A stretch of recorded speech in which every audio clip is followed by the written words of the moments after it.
这个躲在阴影里死死盯着小孩的老太婆，就是传说中的人贩子梅姨。她是无数中国家长午夜惊醒的噩梦，也是无数家庭幸福破碎的恶魔。大家好，我是微笑。不知道你有没有刷到过这样一张模糊的中年女性画像，下面配着一行字：全网通缉梅姨，拐卖9名儿童中间人。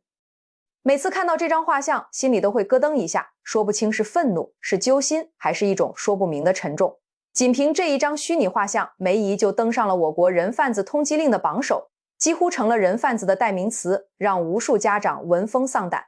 但在很多年里，她的真实身份都是一个谜，没人知道她在哪，甚至不知道她是否真的存在。她藏在市井烟火里，躲在茫茫人海中，一躲就是整整20年。就在2026年3月21日，广州市公安局发布了一条简短却分量千钧的官方通报，没有多余的修饰，没有煽情的文字，核心只有一件事，让全中国人恨了近20年的人贩子梅姨终于落网了。通报发出后，短短几个小时，迅速霸占全网热搜。点开评论区，没有争吵，没有调侃，满屏都是终于抓到了，苍天有眼，那些家庭终于能放下了。可能很多朋友对梅姨这个名字只是听过，不知道她究竟做了什么，为什么能让全中国人记恨这么多年。也有很多人的记忆停留在几年前全网转发的模拟画像，停留在被拐15年的申聪被找回来的新闻，停留在2个主犯被执行死刑的消息。但很少有人知道，从第一起案件发生到梅姨最终落网，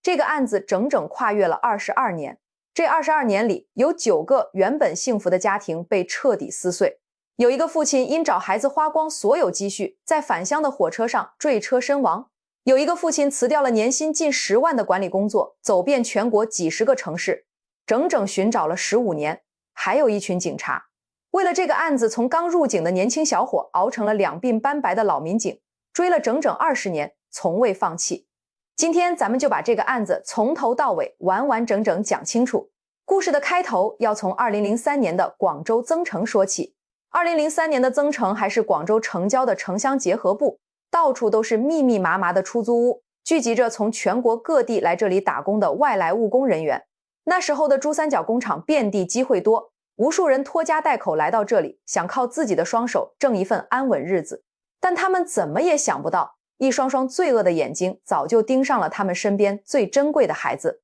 而这一切罪恶的源头是一个叫张维平的男人。这里必须先给大家讲清楚张维平的底细，因为没有他就不会有后来的梅姨案。可能很多人不知道，这个张维平根本就不是第一次干这种伤天害理的事儿。早在1998年，他就因为拐卖儿童被广东省东莞市人民法院判处了6年有期徒刑。张维平是贵州遵义人，1971年出生，没读过多少书，很早就出来打工了。1996年，他在广东惠州一家玩具厂打工的时候，第一次接触到了拐卖儿童的勾当。当时他看到身边有人拐了个孩子，轻轻松松就卖了几千块钱，抵得上他辛辛苦苦打工大半年的收入，一下子就动了歪心思。1998年，他第一次动手拐了一个孩子，结果没几天就被警察抓了，判了6年。按道理说，坐了6年牢，应该知道拐卖儿童的代价有多大，应该洗心革面，重新做人。但张维平没有，他在监狱里不仅没悔改，反而琢磨起了怎么把拐卖这件事做得更隐蔽，更来钱。2003年，张维平刑满释放了。从监狱里出来后，不仅没有重新做人，反而一门心思还要把拐卖儿童的坏事做大做强，因为在他眼里，这是来钱最快的门路。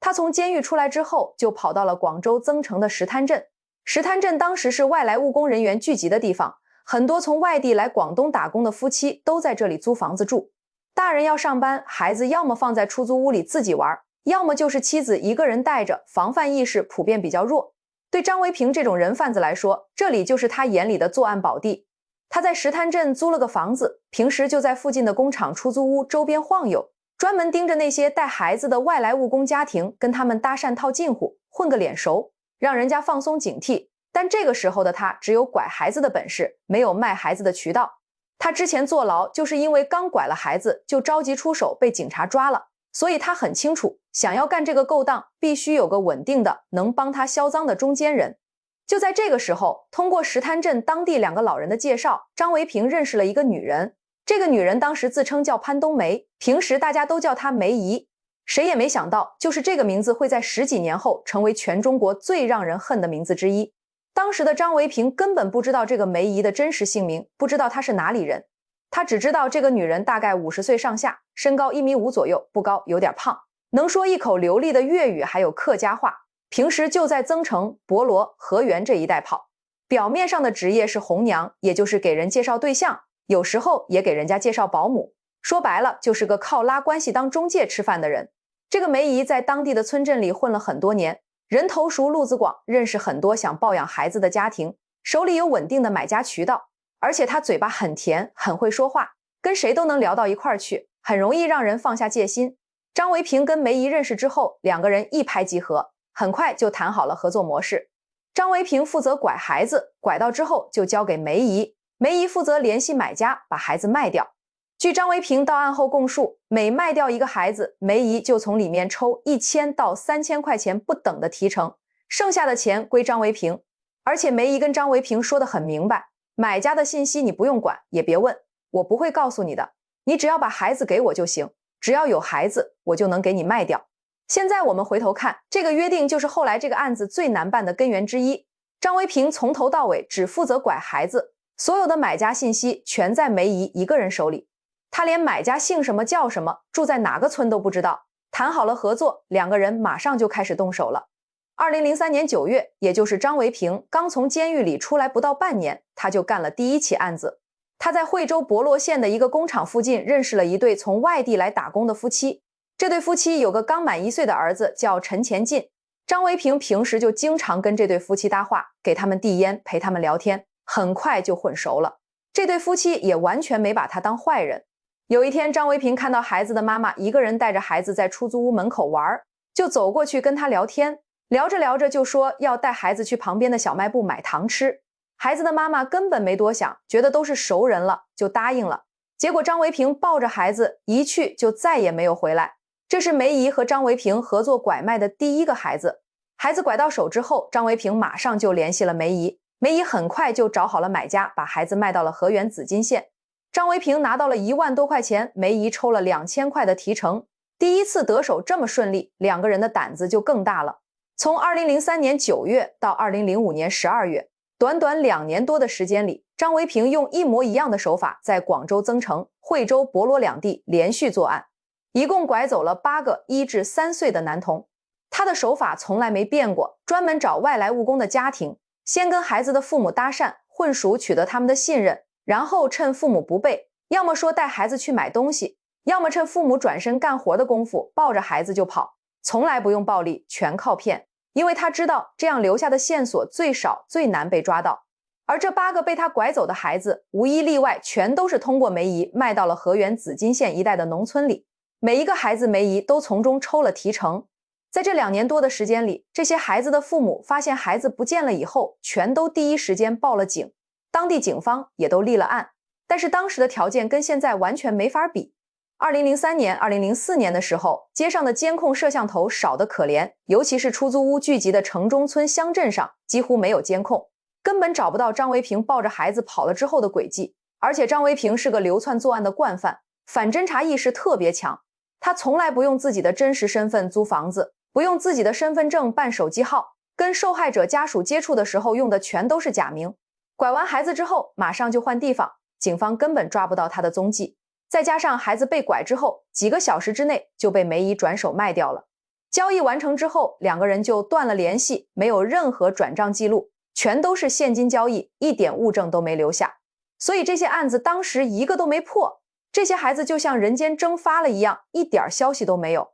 而在这些案子里，最受关注，也是后来让整个梅姨案彻底进入公众视野的，就是2005年1月4号发生在广州增城沙庄街的申聪被抢案。咱们前面说的8个案子都是张维平一个人干的，用的是骗的手法，而申聪这个案子是入室抢劫，是明抢，性质更恶劣。这个案子的主犯叫周荣平，他还有3个同伙，分别叫杨朝平、刘正红、陈寿碧。而这个周荣平还有一个身份，他是申聪的父亲申军良之前的同事。2005年的时候，申军良才28岁，是东莞一家企业的生产主管，月薪6、7千元，年薪近10万，在当时绝对算是高收入群体。他和妻子于小丽刚结婚没多久，儿子申聪刚满1岁，一家3口租住在广州增城沙庄街的一间出租屋里，日子过得红红火火，充满了希望。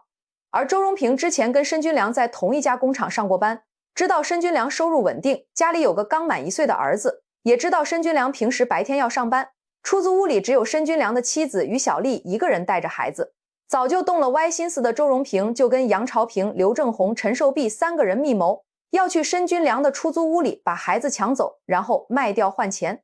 2005年1月4日上午10点多，这一天成了申军良夫妇一辈子的噩梦。那天申军良去东莞上班了，出租屋里只有于小丽抱着刚满1岁的申聪。突然房门被人一脚踹开了，周荣平带着杨朝平、刘正红3个人直接闯了进来。于小丽还没反应过来，就被他们几个人按在了地上，用绳子绑住了手脚，用胶带封住了嘴和眼睛。于小丽当时吓得浑身发抖，拼了命的挣扎，但是根本没用。她只能听到自己的儿子申聪在旁边撕心裂肺的哭，然后她就感觉到有人把孩子从她怀里抢走了。几分钟后，于小丽拼了命地挣脱了绳子，扯掉了嘴上的胶带。她疯了一样冲出出租屋，一边跑一边喊：抢孩子了，抢孩子了！但是这个时候，周荣平他们4个人早就带着申聪跑没影了。于小丽当时整个人都崩溃了，瘫在地上哭。邻居赶紧帮她报了警，还给在东莞上班的申军良打了电话。申军良接到电话的时候正在厂里开会，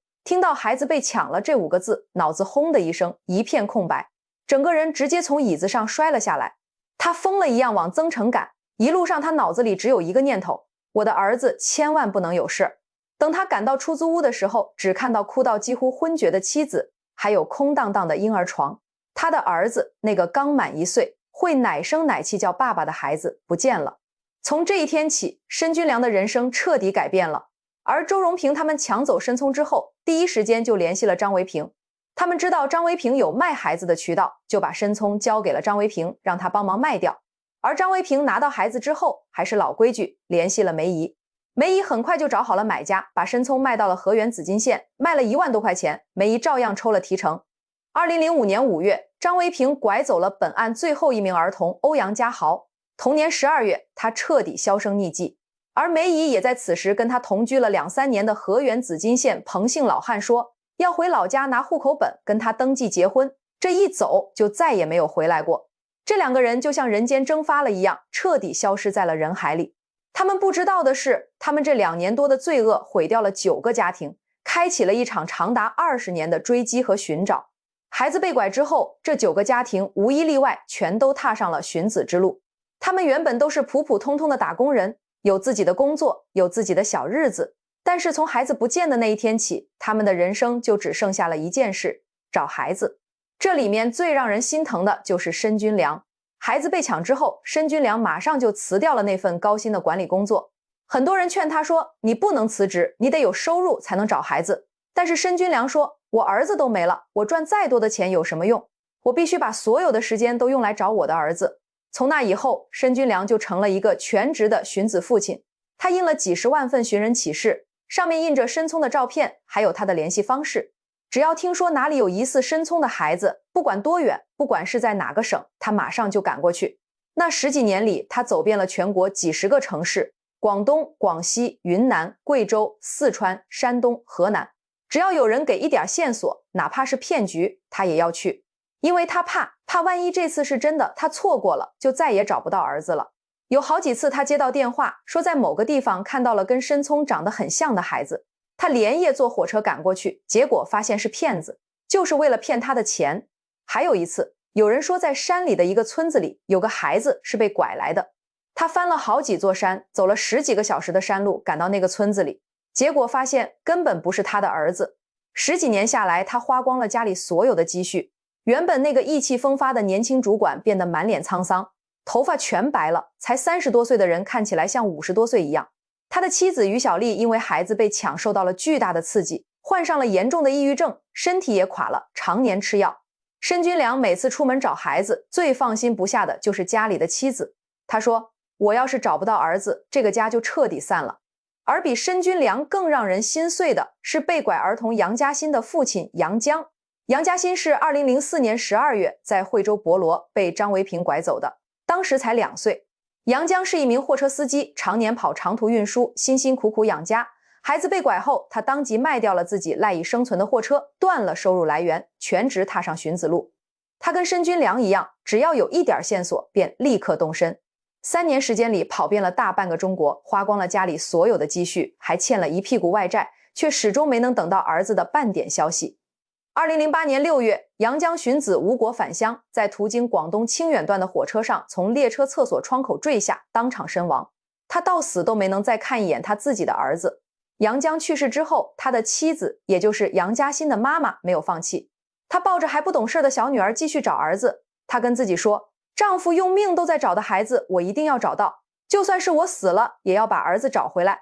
还有陈前进的父母，孩子被拐的时候才1岁，他们找了16年。这16年里，他们关掉了自己开的小饭馆，每天都在外面跑，贴寻人启事找线索。陈前进的妈妈每天都在哭，眼睛都快哭瞎了，视力下降的特别厉害。但是她说，只要能找到儿子，就算是瞎了，我也认了。还有钟斌的父母、朱龙的父母、欧阳家豪的父母，这9个家庭每一个都有着说不完的苦，流不完的泪。他们原本都是普普通通的人，过着普普通通的日子，但是因为人贩子的罪恶，他们的人生彻底掉进了地狱里。在寻子的路上，这些家庭也互相认识了，他们互相打气，互相分享线索，抱团取暖。他们说，只要我们还有一口气，就绝对不会放弃找孩子。就算是我们老了，走不动了，我们的孩子也要接着找。孩子接连失踪，警方的侦查工作也一直在进行，但是这个案子的难度实在是太大了。当时公安部、广东省公安厅早就把这个系列拐卖儿童案列为了重点督办案件。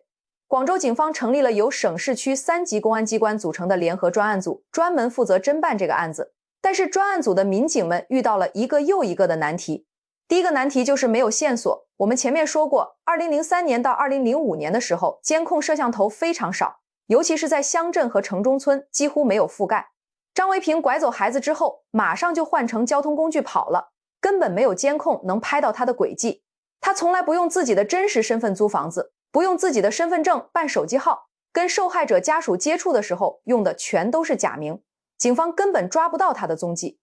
第二个难题就是没有物证，张维平和梅姨的交易全都是现金交易，没有任何转账记录，没有任何合同，没有任何纸条。孩子拐到手之后，几个小时之内就完成交易，转手卖掉，根本没有留下任何物证。而且张维平从来不跟买家接触，所有的交易全都是梅姨一个人经手的。也就是说，除了张维平和梅姨，没有人知道孩子被卖到了哪里，买家是谁。第三个难题就是嫌疑人的身份不明。当时警方根本不知道有梅姨这个人的存在，连张维平的踪迹都找不到，更别说他背后的中间人了。唯一的线索就是几个受害者家属的描述，说拐走孩子的是个贵州口音的男人，30多岁，但是仅凭这个根本找不到人，所以这个案子从2005年之后就陷入了停滞，一直没有突破。时间一年一年的过去，从2005年到2010年，再到2015年，10年时间就这么过去了。这10年里，9个家庭还在日复一日的找孩子，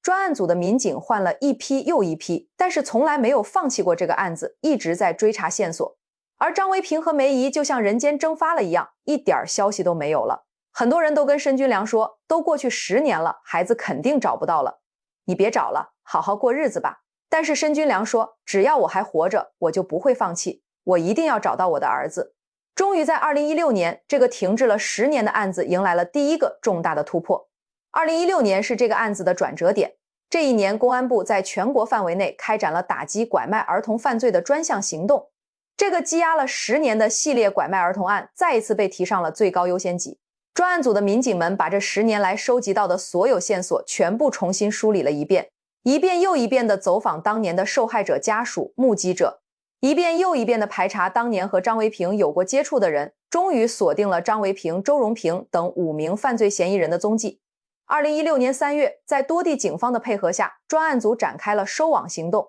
先后在贵州、广东等地将张维平、周荣平、杨朝平、刘正红、陈寿碧5名犯罪嫌疑人全部抓获归案。这个时候，距离申聪被抢已经过去了11年，距离第一个孩子被拐案已经过去了13年。这5个人被抓之后，专案组马上对他们进行了审讯。一开始，张维平和周荣平还抱着侥幸心理，拒不交代自己的犯罪事实。但在警方拿出的大量证据面前，他们的心理防线终于崩溃了。张维平对自己2003年至2005年间连续拐卖8名儿童的犯罪事实供认不讳。周荣平也交代了自己带人入室抢劫申聪，然后交给张维平贩卖的全部过程。也就是在这次审讯中，一个让警方和所有人都意想不到的名字第一次被说了出来。张维平交代，他拐来的所有孩子，包括周荣平抢来的申聪，全都是通过一个叫梅姨的女人卖掉的。他说这个梅姨是他2003年在增城石滩镇认识的，是整个拐卖链条里唯一的中间人，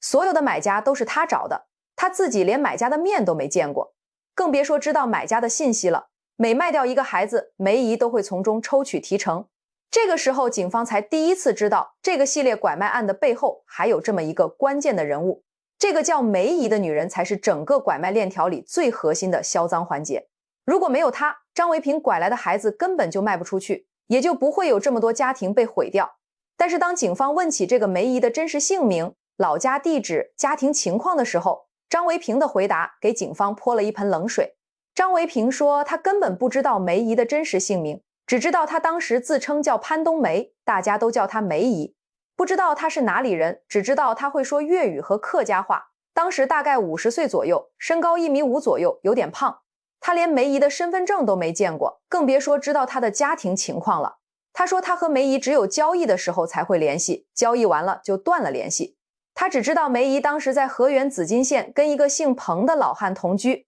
其他的一概不知。根据张维平的供述，专案组马上就赶到了河源市紫金县黄沙村，找到了张维平说的那个彭姓老汉。彭老汉当时已经70多岁了，听到警方说起梅姨，他才说出了自己知道的情况。彭老汉说，确实有这么一个女人，自称叫潘冬梅，大家都叫她梅姨。2003年到2005年之间跟她同居了2-3年。这个女人平时就在外面跑，说是给人介绍对象、介绍保姆，有时候出去好几天才回来，行踪很飘忽。他说这个女人从来没给他看过自己的身份证，也从来没跟他说过自己的真实老家在哪里，家里有什么人。2005年年底的时候，这个女人跟他说要回老家拿户口本，跟他登记结婚，然后就走了，再也没有回来过，他也再也联系不上他了。彭老汉能提供的也只有这些信息，还有对梅姨体貌特征的描述跟张维平说的基本一致，身高1.5米左右，有点胖，会说粤语和客家话，当时50岁上下。到这个时候，警方手里关于梅姨的所有线索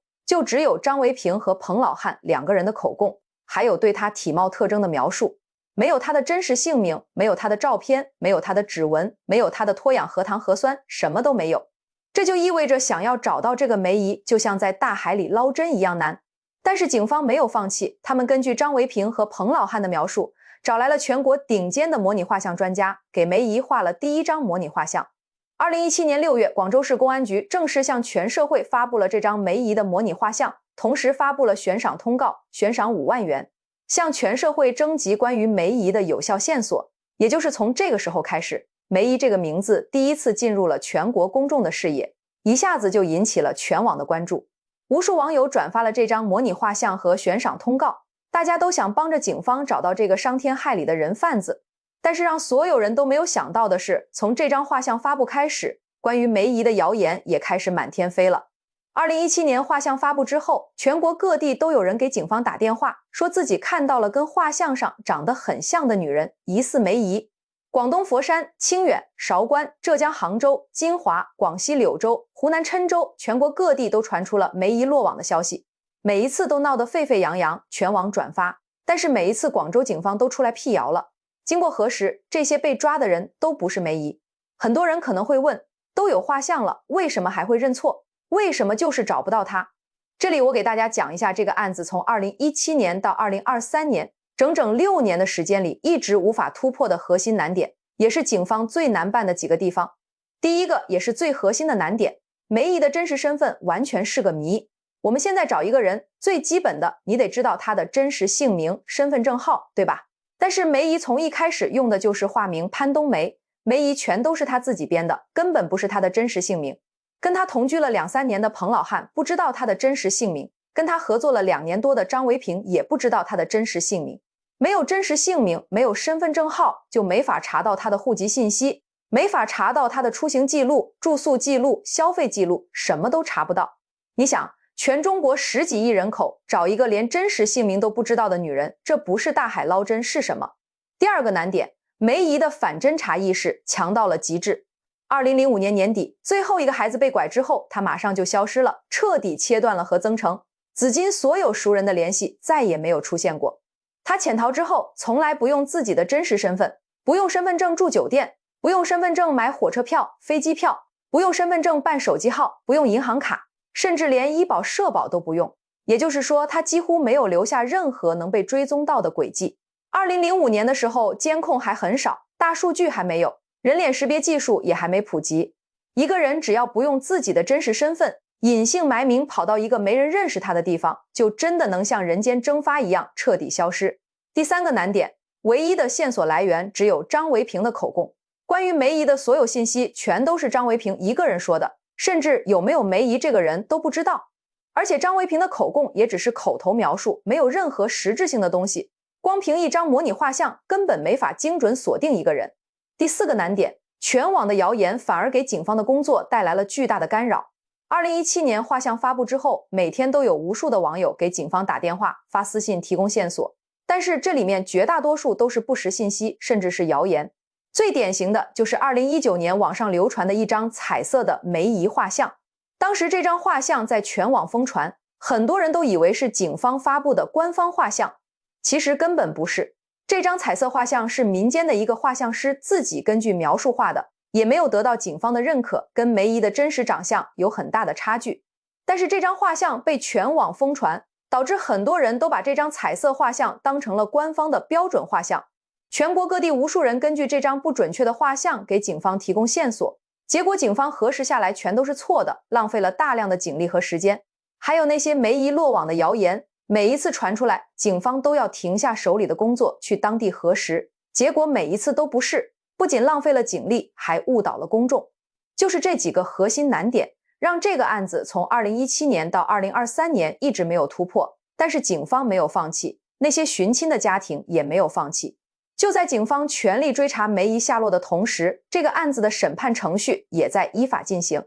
2018年12月28号，广州市中级人民法院对这个系列拐卖儿童案作出了一审公开宣判。法院审理查明，被告人张维平在2003年至2005年间单独或伙同他人拐卖儿童9名，其行为已构成拐卖儿童罪，且系累犯，主观恶性极深，社会危害性极大，情节特别严重。被告人周荣平伙同他人入户抢劫儿童，然后交给张维平贩卖，其行为也构成拐卖儿童罪，在共同犯罪中起主要作用是主犯，情节特别严重。法院一审判决以拐卖儿童罪判处张维平死刑，剥夺政治权利终身，并处没收个人全部财产，判处杨朝平、刘正红无期徒刑；剥夺政治权利终身，并处没收个人全部财产，判处陈寿碧有期徒刑10年，剥夺政治权利3年，并处罚金人民币3000元。同时，法院还判决张维平、周荣平等5名被告人要赔偿申军良夫妇等受害者家庭相应的物质损失和精神损害抚慰金。一审宣判之后，张维平、周荣平等5人都不服判决，提起了上诉。他们觉得自己判得太重了，要从轻处罚。申军良夫妇还有其他受害者家庭也对附带民事赔偿部分的判决提起了上诉。他们觉得赔偿金额太低了，根本弥补不了他们这么多年的损失和痛苦。2021年12月10日，广东省高级人民法院对这个案子作出了2审终审判决。法院审理认为，一审判决认定的事实清楚，证据确实充分，定罪准确，量刑适当，审判程序合法。最终，二审法院驳回了张维平、周荣平等人的上诉，维持了一审判决中的刑事部分，同时对民事赔偿部分也做出了相应的调整。根据我国法律规定，死刑判决必须报请最高人民法院核准。二审判决之后，广东省最高人民法院依法将张维平、周荣平的死刑判决报请最高人民法院核准。这个时候，距离案发已经过去了16年，申军良已经从28岁的年轻人变成了44岁的中年人，头发全白了。他说等了16年，终于等到了正义的判决。但是只要梅姨还没抓到，只要还有孩子没找回来，这个案子就没有结束。就在案件审判的同时，警方寻找被拐儿童的工作也一直在进行，而且取得了一个又一个的突破。我们前面说过，张维平交代所有的孩子都是梅姨卖到了河源紫金县一带。所以专案组的民警们这些年里一直在河源紫金县的各个村镇进行地毯式的排查，同时把所有寻亲父母的 DNA 全都录入了全国公安机关打拐 DNA 数据库进行比对。2019年11月，警方通过 DNA 比对成功找到了2个被拐15年的孩子陈前进和杨嘉欣，这是这个案子里第一批被找回来的孩子。陈前进的父母终于见到了自己的儿子，一家3口抱在一起哭成了泪人。而杨嘉欣的妈妈终于见到了自己找了15年的儿子，在场的所有人都忍不住哭了。2020年3月，警方又通过 DNA 比对，在广东梅州找到了被拐15年的申聪。这个消息对申军良夫妇来说就像做梦一样。15年，整整15年，他走遍了全国几十个城市，找了整整15年的儿子，终于找到了。2020年3月7日，在广州警方的安排下，申军良夫妇终于见到了已经16岁的申聪。见到儿子的那一刻，申军良再也忍不住了，抱着儿子嚎啕大哭，15年的委屈、痛苦、绝望，坚持在这一刻全都爆发了出来。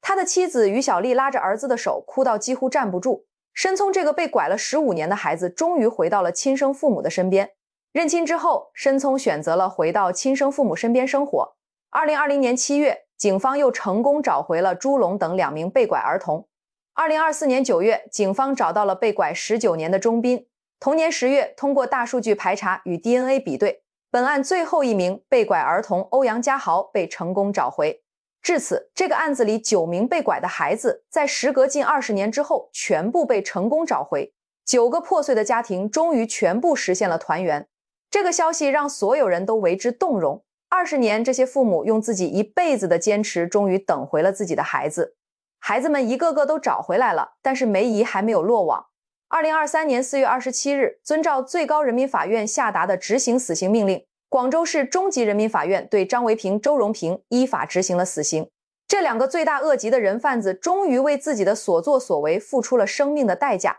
很多人问，孩子们都找回来了，主犯也已经伏法了，为什么还要抓梅姨？因为法律不会放过任何一个作恶的人。梅姨是这个拐卖链条里最核心的销赃环节，如果没有她，张维平拐来的孩子根本就卖不出去，也就不会有这么多家庭被毁掉。她是这个罪恶链条里不可或缺的一环，她必须为自己的所作所为付出应有的代价。而且只有抓到梅姨，才能把这个案子的全部事实都查清楚，才能给这9个家庭一个完整的交代。所以哪怕主犯已经伏法，哪怕孩子们已经全部找回来了，广州警方从来没有放弃过对梅姨的追击。专案组的民警们换了一批又一批，当年参与办案的年轻民警现在已经成了老民警，但是他们从来没有放下过这个案子。他们一遍又一遍地梳理线索，一遍又一遍地排查，用最新的技术手段寻找着梅姨的踪迹。他们说，只要梅姨还没有落网，我们的追击就永远不会停止。时间来到2025年，这个时候距离梅姨2005年年底潜逃已经过去了整整20年。这20年里，中国的刑侦技术已经发生了翻天覆地的变化，大数据、人脸识别、DNA 技术、户籍溯源技术都已经发展到了非常高的水平。当年很多找不到的线索，现在都有了找到的可能。在公安部的统一指导和协调下，广州警方专案组联合外省的公安机关成立了新的追逃专班，用最新的技术手段对梅姨的所有线索进行了一次全面的重新的梳理和排查。我们前面说过，警方手里关于梅姨的线索只有她的体貌特征、年龄、口音、活动范围，还有她的曾用名潘冬梅。专班的民警们就根据这仅有的线索，结合最新的大数据技术，在全国范围内进行了海量的筛查和比对。他们把符合年龄、体貌特征、口音、活动轨迹的女性全部筛查了一遍，一个一个的排除。终于在2025下半年，专班民警在全国海量筛查中锁定了一名藏匿在外省的女子谢某某。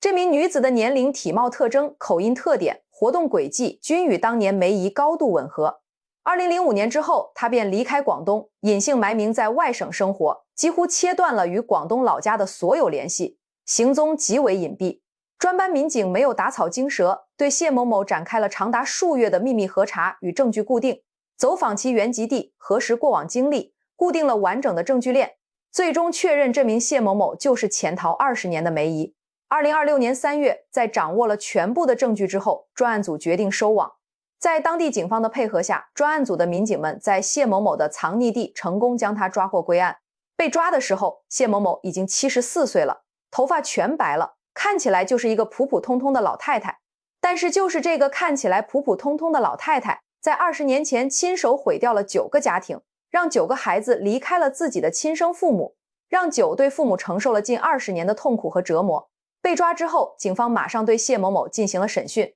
一开始他还拒不承认自己的身份，拒不交代自己的犯罪事实，但在警方拿出的大量证据面前，他的心理防线终于彻底崩溃了。他承认自己就是当年的梅姨，潘冬梅是他当年用的化名。他对自己2003年到2005年间伙同张维平拐卖9名儿童，从中非法牟利的全部犯罪事实供认不讳。他交代，当年他知道张维平手里有拐来的孩子，就主动跟他合作，利用自己在当地的人脉联系买家，把孩子卖掉。每卖一个孩子，他就从中抽成。2005年之后，他感觉到风声不对，就马上离开了广东，跑到了外省，隐姓埋名生活。这一躲就是20年。他以为这么多年过去了，张维平已经伏法了，孩子们也都找回来了，这个案子早就过去了，没人会再找他了。但是他没想到，警方追了他20年，从来没有放弃过。整整20年，所有参与这个案子的人贩子终于全部落网了。讲到这里，这个梅姨案的全部始末就给大家讲完了。很多人问，梅姨已经74岁了，这么大年纪了，还会受到法律的严惩吗？答案是一定会。根据我国刑法规定，拐卖儿童罪情节特别严重的，最高可以判处死刑。梅姨伙同张维平拐卖了9名儿童，是整个拐卖链条里的核心环节，情节特别严重，社会危害性极大，等待他的必将是法律的严惩。法律不会因为一个人的年龄就放过他犯下的罪恶，不管过了多少年，不管你躲到哪里，不管你多大年纪，只要你犯了罪，就必须付出应有的代价。这个案子也给我们所有人都敲响了警钟，一定要看好自己的孩子，不要让孩子离开自己的视线，不要轻易相信陌生人，不要把孩子交给不熟悉的人照顾。你的一点疏忽可能就会造成一辈子的遗憾。我们很庆幸生活在一个对拐卖儿童犯罪零容忍的国家，从公安部的团圆行动到一次次的专项打击行动，中国警方从来没有放弃过任何一个被拐的孩子，从来没有放过任何一个作恶的人贩子。不管过了多少年，不管案子多难，只要还有一个孩子没有找回来，还有一个人贩子没抓到，他们就永远不会放弃。最后我想跟大家说，愿天下无拐，愿所有的孩子都能在亲生父母的身边健健康康、快快乐乐地长大。愿所有还在寻亲的家庭都能早日团圆，早日找到自己的孩子。我是微笑，我们下期再见。